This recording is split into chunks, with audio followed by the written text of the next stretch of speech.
Hi friends, icon star Allu Arjun నటిస్తున్న latest చిత్రం Pushpa part 2. ఈ చిత్రానికి డైరెక్టర్ సుకుమార్. వీరిద్దరు కాంబినేషన్లో వచ్చిన పుష్ప మూవీకి ఈ చిత్రం సీక్వెల్గా రాబోతుందన్నమాట. పుష్ప చిత్రం ఎలాంటి బ్లాక్ బస్టర్ హిట్ అందుకుందో స్పెషల్గా చెప్పనవసరం లేదనమాట. అందువలన పుష్ప పార్ట్ 2 మూవీపై అంచనాలు తారా స్థాయిలో ఉంది.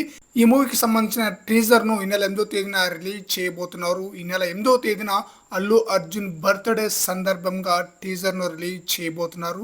వాటికి సంబంధించిన పోస్టర్ను రీసెంట్గా నిన్న రిలీజ్ చేశారనమాట. త్రిశూలం యొక్క పోస్టర్ చాలా బ్రహ్మాండంగా ఉందన్నమాట.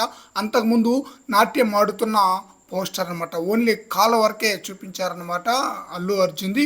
ఇప్పుడు త్రిశూలం యొక్క పోస్టర్ని అయితే రిలీజ్ చేశారు. మరో 3 రోజుల్లో టీజర్ రాబోతుంది అన్నట్లుగా ఆడియన్స్కి అయితే గుర్తు చేశారనమాట. గంగమ్మ తల్లి జాతరకు సంబంధించిన సీన్లో ఈ పోస్టర్ ఉంటుందన్నమాట. ఆ పోస్టర్ని రిలీజ్ చేశారు. దాదాపుగా టీజర్లో గంగమ్మ జాతరకు సంబంధించిన సీన్సే ఎక్కువగా చూపించబోతున్నారు అనమాట. ఎందుకంటే ఈ సీనే సినిమాకి హైలైట్ అనమాట. దాదాపుగా 25 నిమిషాల పాటు ఉంటుంది. 50 కోట్లు ఖర్చు పెట్టారంట. అందువలన ఈ 25 నిమిషాల సీన్లోనే ఎక్కువ శాతం టీజర్లో చూపించబోతున్నారు. మరి చూడాలి 8వ తేదీన టీజర్ రిలీజ్ అయిన తర్వాత ఎలాంటి రికార్డులను బ్రేక్ చేస్తుందో పుష్ప పార్ట్ 2 యొక్క టీజర్. ఈ చిత్రంలో రష్మిక మందన హీరోయిన్గా నటిస్తుంది.